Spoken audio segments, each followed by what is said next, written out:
নারায়ণগঞ্জ ৭ খুন মামলার অন্যতম আসামি নূর হোসেনকে কারাগারে পাঠানোর নির্দেশ দেওয়ার পর তাকে ঢাকা কেন্দ্রীয় কারাগারে নেওয়া হয়েছে। ১৩টি মামলার মধ্যে তাকে ১১টি মামলায় গ্রেফতার দেখিয়ে Narayanganj chief judicial magistrate Shahidul ইসলামের আদালতে এই আদেশ দেন। আদালতের নির্দেশের পর নূর হোসেনকে নারায়ণগঞ্জ কারাগারে ঘণ্টাখানেক রাখার পর তাকে ঢাকা কেন্দ্রীয় কারাগারে আনা হয়। শুক্রবার বেলা ২:৩০টার পরে তাকে কড়া নিরাপত্তায় নারায়ণগঞ্জ আদালতে আনা হয়। নূর হোসেনকে আদালতে হাজির করাকে কেন্দ্র করে আদালত চত্বরের নিরাপত্তা জোরদার করা হয়।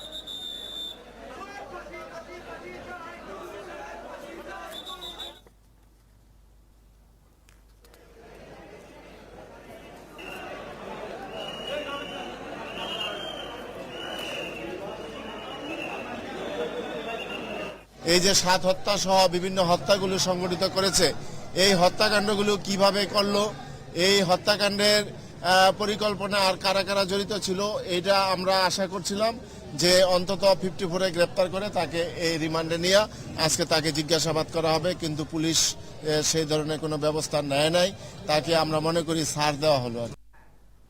এদিকে নূর হোসেনকে জিজ্ঞাসাবাদের জন্য রিমান্ড আবেদন না করায় ক্ষোভ জানিয়েছেন নিহতের স্বজনেরা। তাদের সঙ্গে একাত্ম হয়েছেন নারায়ণগঞ্জের বেশিরভাগ মানুষ। আর এ নিয়ে নারায়ণগঞ্জের পুলিশ সুপার বলছেন, গ্রেফতারি পরোয়ানা থাকায় আদালতে তার রিমান্ড আবেদনের সুযোগ নেই। অবশ্য আইনজীবীরা মনে করেন তাকে গ্রেফতারের দেখিয়ে রিমান্ডে নেয়ার সুযোগ রয়েছে। বুলবুল আহমেদের তথ্য আর ছবিতে প্রতিবেদন। নিহত কাউন্সিলর নজরুল ইসলামের স্ত্রী ও তার আইনজীবীর অভিযোগ, ৭ হত্যা মামলার তদন্ত কর্মকর্তাদের দেয়া অভিযোগপত্রে বাদ পড়েছে হত্যার সাথে জড়িত কয়েকজনের নাম। তাই বরাবরই তাদের দাবি ছিল নূর হোসেনকে দেশে এনে জিজ্ঞাসাবাদ করার। কিন্তু নূর হোসেনকে আদালতে তোলার অনেক আগেই পুলিশ সুপার ঘোষণা দেন, মামলার অভিযোগপত্রে কোনো ভুল নেই। ১৩টি মামলার গ্রেপ্তারি পরোয়ানা থাকার কারণে তাকে আর পুলিশ রিমান্ডে নেওয়া যাবে না। ১৩টি ওয়ারেন্ট পেন্ডিং আছে, ১১টি ওয়ারেন্ট সিদ্ধিরগঞ্জ থানায়, 2টি ওয়ারেন্ট ফতুল্লা থানায়, 10টি ওয়ারেন্ট হলো জিআর, 2টি ওয়ারেন্ট সিআর এবং 1টি কনভিকশন ওয়ারেন্ট। এবং আপনারা জানেন তার বিরুদ্ধে কিন্তু কোনো মামলা তদন্তাধীন নেই। আর একবার যদি ওয়ারেন্ট হয়ে যায় সেই মামলায় কিন্তু রিমান্ডে নেওয়ার কোনো আইনি সুযোগ নেই। পুলিশ সুপারের এমন বক্তব্যে ক্ষোভ জানান ৭ নিহতের পরিবার। তারা দাবি করেন নূর হোসেনকে রিমান্ডে না নিলে ৭ হত্যার প্রকৃত কারণ বের হবে না। পরিকল্পনাকারী ও একা নিজে না ওর সাথে কারা কারা সম্পৃক্ত আছে এবং অর্থের যোগানদাতা কে, ও একা অর্থ যোগান দিয়েছে কিনা, না ওর সাথে আরো কারা কারা সম্পৃক্ত আমরা চাই এর যাতে রিমান্ডে নেওয়ার পরে আবার পুনরায় যাতে তদন্ত করে চার্জশিট দেওয়া। 13টা মামলা তারা অ্যারেস্ট দেওয়া আছে। যদি প্রশাসন চায় যে কোনো মামলায় নিয়ে তারা জিজ্ঞাসাবাদ করতে পারে। একই কারণে হতাশা জানান নারায়ণগঞ্জের বেশিরভাগ মানুষ। নারায়ণগঞ্জবাসী সকলেই চায় নূর হোসেনের রিমান্ড হোক এবং যে ভিতরের কোনো তথ্য থাকলে এগুলি বের হয়ে আসুক। পিছনে কে ছিল এগুলো জানা দরকার। আমরা চাই তার দৃষ্টান্তমূলক শাস্তি হোক। এই মামলায় যদি তাকে রিমান্ডে না আনতে পারে, অন্য আরো 12-13টা তার মামলা আছে, সেই মামলায় রিমান্ডে নিতে পারে। তবে নিহত কাউন্সিলর নজরুল ইসলামের আইনজীবী বলছেন, তাকে গ্রেফতার দেখিয়ে রিমান্ডে নেয়ার সুযোগ এখনো রয়েছে পুলিশের। পুলিশ 54-এ নিয়ে আজকে যদি তাকে জিজ্ঞাসাবাদ করে তার কাছ থেকে যদি কোনো গুরুত্বপূর্ণ তথ্য পায়, সেই ক্ষেত্রে তারা একটি সম্পূরক চার্জশিট দিতেই পারে। গেল বছরের ২৭শে এপ্রিল কাউন্সিলর নজরুল ইসলাম সহ অপহরণ করা হয় ৭ জনকে। ৩ দিন পর শীতলক্ষ্যা নদীতে একে একে ভেসে ওঠে তাদের মরদেহ। আদিলুর রহমান, একাত্তর। নারায়ণগঞ্জ ৭ খুন মামলার প্রধান আসামি নূর হোসেনকে ফিরিয়ে আনার পর জিজ্ঞাসাবাদ করার দাবি জানিয়েছেন ৭ খুনের শিকার পরিবারের সদস্যরা। তারা বলেন, নূর হোসেনের সাথে আরও কারা জড়িত বা খুনের পরিকল্পনায় অন্য কেউ অংশ নিয়েছিল কিনা তা একমাত্র নূর হোসেনের জিজ্ঞাসাবাদের মাধ্যমেই বেরিয়ে আসবে। ফারজানা রূপার রিপোর্ট। আদালত প্রাঙ্গণ থেকে কাউন্সিলর নজরুল ও তার সহযোগীদের র্যাব সদস্যরা আরিফ হোসেনের নেতৃত্বে যখন অনুসরণ করতে শুরু করে, তার আগে থেকেই আরিফের সাথে মোবাইল ফোনে যার সাথে সবচেয়ে বেশিবার কথা হয়েছে তার নাম নূর হোসেন। ওই দিন দুইজনের মধ্যে ২৪ বার টেলিফোনে আলাপ হয়েছে। র্যাব কর্মকর্তা আরিফ হোসেনের ১৬৪ ধারায় দেওয়া স্বীকারোক্তিমূলক জবানবন্দি ও পুলিশের দেওয়া চার্জশিটে এইসব তথ্য মিলেছে। আর যে প্যানেল মেয়র নজরুল ইসলামকে টার্গেট করেই ৭ খুন, তার পরিবারের সদস্যদের দাবি নূর হোসেনকে জিজ্ঞাসাবাদের। সংস্থাতে মানুষ মারার জন্য সরকার তৈরি করে নাই, মানুষ মাইরা লাগবে এই জন্য তৈরি করে। এই সংস্কারে বাস করছে টাকা দিয়া, ফ্ল্যাট দিয়া বাস করছে। এই বাস ওর মুখের বক্তব্য শুনলে সারা জাতি বুঝতে পারবো যে আসলে কি কি কারণে র্যাবে মারলো। নারায়ণগঞ্জ সিটি কর্পোরেশন নির্বাচনে নূর হোসেন ও নজরুল ইসলাম দুইজনই প্যানেল মেয়র পদে প্রার্থী ছিলেন। নূর হোসেন ওই নির্বাচনে পরাজিত হলে দুইজনের মধ্যে দ্বন্দ্ব বেড়ে যায়। এই তথ্য জানিয়ে মামলার অভিযোগপত্রে আরও বলা হয়েছে, নূর হোসেন ঢাকায় 2টি ফ্ল্যাট কিনে 2 র্যাব কর্মকর্তাকে উপহার দিয়েছে। আর অন্যতম আসামি নারায়ণগঞ্জ র্যাবের তখনকার সিইও তার জবানবন্দিতে বলেছেন, উপরের কর্তার আদেশেই তিনি নূর হোসেনকে টার্গেট করেছিলেন। আর আরও ভেতরের খবর জানতেই ভিকটিম পরিবার নূর হোসেনকে রিমান্ডের দাবি তুলছেন। বলতেছে যে আর আমার 1 সপ্তাহের মতো সময় লাগতে পারে, তারপর আমি বাসায় চলে আসবো। আমি আবার বললাম তুমি সাবধানে যাও যাতে কোনো সমস্যা না হয়, লোকজন সাথে নিছো। বলতেছে হ্যাঁ। এই 1:35 বলতে বলতে মনে ফোনটা কাটছে, কাইটার 5 মিনিট পরেই তার আর ফোন খোলা পাওয়া যায় না। একজন ফোন দিয়ে কান্না করতেছে, ভাবি ভাইয়ের মোবাইল বন্ধ পাচ্ছি। তারপর তার সাথে যে 5 জন গাড়িতে ছিল, 4-5 জন সবারই মোবাইল অফ। নূর হোসেনের অন্যতম সহযোগী এই মামলার আরেক আসামি মোহাম্মদ আলী তার জবানবন্দিতে বলেছে, নূর হোসেন প্রতি মাসে 50-60 লাখ টাকা পুলিশ, র্যাব ও রাজনৈতিক নেতাদের মাসহারা দিত। এই কথা জানিয়েই তার সহযোগীদের নজরুল ইসলামকে নিজেই দেখে নেওয়ার কথা জানিয়েছিল নূর হোসেন। এইসব জবানির প্রেক্ষিতেই অধিকতর তদন্তের জন্য আদালতে আবেদনপত্র জমা দিয়েছে 7 খুনের বাদীপক্ষ। ফারজানা রূপা, 71, ঢাকা। চাঁপাইনবাবগঞ্জ থেকে আটক হওয়া 3 জনই জাপানি নাগরিক হোশি কোনিও হত্যার ঘটনার সাথে জড়িত থাকার কথা স্বীকার করেছে বলে জানিয়েছে র্যাব। বৃহস্পতিবার রাতে জেলার নয়াগোলায় অভিযান চালিয়ে অস্ত্রসহ তাদের গ্রেফতার করা হয়। যদিও পরিবারের দাবি, হত্যার পরপরই আইন শৃঙ্খলা রক্ষাকারী বাহিনীর পরিচয়ে তাদের ধরে নিয়ে যাওয়া হয়। রংপুর ও চাঁপাইনবাবগঞ্জ থেকে সহকর্মীদের পাঠানো তথ্য আর ছবিতে প্রতিবেদন। গোপন সংবাদের ভিত্তিতে বৃহস্পতিবার রাত 1:30টার দিকে জেলার নয়াগলা এলাকায় অভিযানে যায় র্যাব 5-এর একটি দল। এরপর একটি পিস্তল ও 2 রাউন্ড গুলিসহ কুনিও হত্যার সাথে জড়িত সন্দেহে আটক করে রংপুরের শাহীপাড়া গ্রামের রাজীব হাসান সুমনকে। এরপর তার দেয়া তথ্য অনুযায়ী অস্ত্রসহ আটক করা হয় একই এলাকার কাজল চন্দ্র বর্মন এবং জুম্মাপাড়া গ্রামের নওশাদ হোসেন রুবেল নামে সন্দেহভাজন আরও 2 জনকে। মেরিল সুমন নামে পরিচিত এক ব্যক্তিকে আটক করে এবং তার কাছে একটি বিদেশি পিস্তল, একটি ম্যাগাজিন এবং 2 রাউন্ড গুলি পাওয়া যায়। এবং তথ্য পাওয়া যায় যে তার 2 জন সহযোগী কাছে অবস্থান করছে। এই তথ্যের ভিত্তিতে তৎক্ষণাৎ আরেকটি অভিযান পরিচালনা করে নওশাদ হোসেন রুবেল, যে কালা রুবেল নামে পরিচিত, এবং কাজল চন্দ্র বর্মন, যে ভরসা কাজল নামে পরিচিত, এই 2 জনকে আটক করা হয়। এরপর শুক্রবার সকালে তাদের 3 জনকে র্যাব 5-এর ক্যাম্পে সাংবাদিকদের সামনে হাজির করা হয়। প্রাথমিক জিজ্ঞাসাবাদে 3 জনই জাপানি নাগরিক হত্যার সাথে জড়িত থাকার কথা স্বীকার করেছে বলে জানিয়েছেন ক্যাম্পের অধিনায়ক লেফটেন্যান্ট কর্নেল মাহবুব আলম। এছাড়া আটককৃতদের প্রত্যেকের বিরুদ্ধে রংপুরে হত্যাসহ বিভিন্ন মামলাও আছে বলে জানান তিনি। ঘটনার কিছু প্রত্যক্ষদর্শী আছে এবং তারা যে বিবরণ দিয়েছে, প্রত্যক্ষদর্শীদের যে হত্যাকারীদের যে বিবরণ, এই বিবরণ এবং এদের রেকর্ড আমরা মিলিয়ে দেখেছি যে এদের সাথে যথেষ্ট মিল আছে, সাদৃশ্য রয়েছে। প্রাথমিক জিজ্ঞাসাবাদে তারা স্বীকার করেছে যে তারা হোশি কোনিও হত্যাকাণ্ডের সাথে সংশ্লিষ্ট ছিল। এদিকে বৃহস্পতিবার রাতে আটক দেখানো হলেও কুনিও হত্যার কিছুদিন পরেই সাদা পোশাকে আইনশৃঙ্খলা বাহিনীর সদস্যরা ওই 3 জনকে ধরে নিয়ে গেছে বলে দাবি করেছে আটককৃতদের পরিবার। ওরা নাকি প্রশ্ন করছিল, ওরা বলছে যে আমরা প্রশাসনের লোক।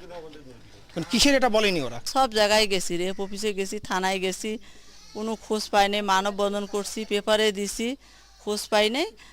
হঠাৎ আজকে খোঁজ পাইলাম আমার ছেলে টিভিতে দেখাচ্ছে যে সুমন আছে। টিভিতে গেছি, আপনার এই থানায় গেছি, আবার র্যাবে গেছি, মানে এক প্রকার অস্বীকার যে এখানে ছেলে নাই। গত 3 অক্টোবর রংপুরের কাউনিয়া উপজেলার আলুটারি গ্রামে জাপানি নাগরিক হোশি কুনিওকে গুলি করে হত্যা করে দুর্বৃত্তরা। মনিরা কাজুরি, 71। আবারও নূর হোসেন সংক্রান্ত খবর। 7 খুন মামলার প্রধান আসামি নূর হোসেনকে নারায়ণগঞ্জ জেলা কারাগার থেকে ঢাকা কেন্দ্রীয় কারাগারে আনা হয়েছে। দুপুরে নারায়ণগঞ্জের মুখ্য বিচারিক হাকিম শহীদুল ইসলাম নূর হোসেনকে জেল হাজতে পাঠানোর নির্দেশ দিয়েছিলেন। সেখানে ঘণ্টাখানেক অবস্থানের পর তাকে কেন্দ্রীয় কারাগারে আনার সিদ্ধান্ত হয়। এই বিষয়ে সর্বশেষ জানাতে ঢাকা কেন্দ্রীয় কারাগারের সামনে থেকে আমাদের সাথে যুক্ত হচ্ছেন সহকর্মী নাদিয়া শারমিন। নাদিয়া, আমরা জানি যে এই মাত্র আপনি সেখানে পৌঁছেছেন এবং যেহেতু নূর হোসেন ঢাকা কেন্দ্রীয় কারাগারে আনা হয়েছে, নূর হোসেনকে এখন ঢাকা কেন্দ্রীয় কারাগারের আইন শৃঙ্খলা, মানে বিশেষ করে নিরাপত্তা পরিস্থিতি আপনি কিরকম দেখছেন? জি ধন্যবাদ মাহবুব শারক। আপনি যেমনটি বলছিলেন, বহুল আলোচিত যে বাংলাদেশের আসামি আছে, নারায়ণগঞ্জের 7 খুনের আসামি নূর হোসেন, তাকে কিন্তু 3:45টার সময় নারায়ণগঞ্জ কারাগার থেকে বের করার পর এই ঢাকা কেন্দ্রীয় কারাগারে আনা হয় 4:15টার দিকে। এবং আপনি দেখছেন আমার পেছনে ঢাকা কেন্দ্রীয় কারাগার আছে।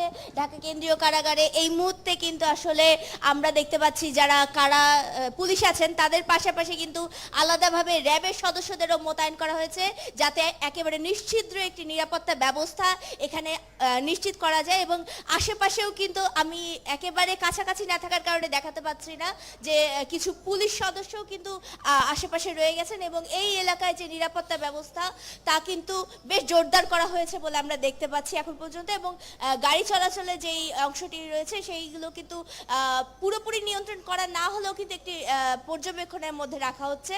এবং আমরা দেখতে পাচ্ছি কারা পুলিশের সংখ্যাও বেশ উল্লেখযোগ্য, তারাও কিন্তু অনেকেই এখানে রয়েছেন। তারা এখানে যারা ডিউটি করছিলেন তার বাইরেও অস্ত্রসহ কিন্তু তারা অবস্থান নিয়েছেন এবং যতখানি সম্ভব নিরাপত্তা নিশ্চিত করার জন্য তারা কিন্তু সেইভাবে চেষ্টা করছেন। শারুক, নাদিয়া, আমরা একটু যদি জানতে চাই আপনার কাছে যে আমরা দেখেছি আজকে যখন কেন্দ্রীয় কারাগারে আনার আগে তাকে মহানগর নারায়ণগঞ্জ জেলা কারাগারে রাখা হয়েছিল, সেই সময় যখন কোর্টে তাকে নেওয়া হয় তখন কিন্তু বিক্ষোভ দেখেছিলাম। সেই কারণেই কি আসলে নূর হোসেনকে এই ঢাকা কেন্দ্রীয় কারাগারে আনা হলো? শারুক, সত্যিকার অর্থে যদি বলতে হয় ঢাকা কেন্দ্রীয় কারাগারে কিন্তু অনেক দিক থেকেই সুযোগ সুবিধা নিশ্চিত করা রয়েছে। নিরাপত্তা নিশ্চিদ্র রাখার যে ব্যবস্থা সেটি সর্বোচ্চ ব্যবস্থা এখানে রয়েছে। কাজেই আপনি জানেন যে নূর হোসেন একজন খুব আলোচিত আসামি এবং তার যে ঘটনাগুলো এবং তিনি এই 7 খুন মামলার আসামি, প্রধান আসামি এবং 11টি মামলার তিনি আসামি। এ কারণে কিন্তু তার নিরাপত্তা বিধান করাটা জরুরি এবং যেহেতু এর সাথে আইন শৃঙ্খলা রক্ষাকারী বাহিনী অনেকগুলোর ইমেজের প্রশ্ন জড়িত আছে, কাজে এক্ষেত্রে কিন্তু সর্বোচ্চ নিরাপত্তা দেয়াটা দায়িত্ব হয়ে পড়ে এবং এ কারণেই কিন্তু এই যে দায়িত্বটি পুরোপুরিভাবে পালন করার একটি প্রচেষ্টার অংশ বলে জানা যাচ্ছে এই ঢাকা কেন্দ্রীয় কারাগারে তাকে আনা। এবং নারায়ণগঞ্জে যে কারাগার আছে তার চেয়ে ঢাকা কেন্দ্রীয় কারাগারে নিরাপত্তার ব্যবস্থা যেটি আছে সেটি আরও জোরদার করা সম্ভব, সম্পূর্ণভাবে নিশ্চিত করার একটা চেষ্টা করা সম্ভব। এবং সে কারণে নাদিয়া, আমরা বুঝতে পারছি সেই নিরাপত্তার জন্যই আসলে নূর হোসেনকে ঢাকা কেন্দ্রীয় কারাগারে আনা হয়েছে। নাদিয়া শারমিন আমাদের সাথে যুক্ত হয়েছিলেন ঢাকার কেন্দ্রীয় কারাগারের সামনে থেকে। প্রধানমন্ত্রী শেখ হাসিনা বলেছেন, বাংলাদেশের মানুষ হত্যা করে সরকার উৎখাত করতে না পেরে বিদেশি হত্যা করছে বিএনপি জামাত। তিনি অভিযোগ করেন, সরকারের উন্নয়ন রুখতে ও ভাবমূর্তি নষ্টের জন্য দেশের বিরুদ্ধে ষড়যন্ত্র করা হচ্ছে। সকালে সোহরাওয়ার্দী উদ্যানে এক সমাবেশে প্রধানমন্ত্রী এ কথা বলেন। বিস্তারিত ওহিদুল ইসলামের প্রতিবেদনে। সকালে সোহরাওয়ার্দী উদ্যানে স্বাধীনতা চিকিৎসক পরিষদের ৪র্থ সম্মেলনের উদ্বোধন করেন প্রধানমন্ত্রী শেখ হাসিনা। পরে প্রধান অতিথির ভাষণে প্রধানমন্ত্রী বলেন, দেশের উন্নয়নে চিকিৎসকরা সহায়ক শক্তি হিসেবে কাজ করছে। তাদের কারণে মা ও শিশু মৃত্যুর হার কমিয়ে জাতিসংঘের পুরস্কার পেয়েছে বাংলাদেশ। বাংলাদেশ পোলিও মুক্তির সনদও লাভ করেছে। তবে বছরের শুরুতে বিএনপি জামায়াতের আন্দোলন ও চোরাগুপ্ত হত্যার কথা উল্লেখ করে প্রধানমন্ত্রী উন্নয়ন বিরোধীদের ষড়যন্ত্রের বিষয়ে দেশবাসীকে সজাগ থাকার আহ্বান জানান। দেশি মানুষ তো খুন করে দেখলেও সরকার উৎখাত করা যায় না, এখন বিদেশি মানুষকে আঘাত করে সরকারের ভাবমূর্তি নষ্ট করা। যারা এদেশের স্বাধীনতা চায়নি, যারা মুক্তিযুদ্ধে বিশ্বাস করেনি, যারা এদেশের মানুষের উন্নতি করেনি ক্ষমতায় থেকেও, তারাই আজকে এই খুন খারাপি এবং বাংলাদেশের ভাবমূর্তি নষ্ট করার চেষ্টা করে যাচ্ছে। শেখ হাসিনা আরো বলেন, মানুষের কাছে চিকিৎসা সেবা পৌঁছে দিতে দেশে 16,000 কমিউনিটি ক্লিনিক প্রতিষ্ঠা করা হয়েছে। বিভিন্ন হাসপাতালে নিয়োগ দেওয়া হয়েছে প্রায় 13,000 চিকিৎসক। আরো 10,000 নার্স নিয়োগ দেওয়ার ঘোষণা দিয়ে প্রধানমন্ত্রী জানান, বেশি সেবা পেতে নার্সদের চাকরির বয়সও বাড়ানো হবে। ঔষধের থেকেও একজন ডাক্তারের একটা কথায় একটা রোগী কিন্তু অর্ধেক ভালো হয়ে যায়। আপনারাও মানুষের সেবা সেভাবেই করবেন যে দেশের একেবারে হতদরিদ্র মানুষটাও যেন সেবা বঞ্চিত না হয়। চিকিৎসা সেবায় গবেষণার উপর জোর দিয়ে প্রধানমন্ত্রী বলেন, শুধু গবেষণার জন্যই রাজশাহী ও চট্টগ্রামে নতুন 2টি মেডিকেল বিশ্ববিদ্যালয় প্রতিষ্ঠা করা হচ্ছে। জনসংখ্যার সাথে যাতে চিকিৎসা সেবাটা মানুষ পেতে পারে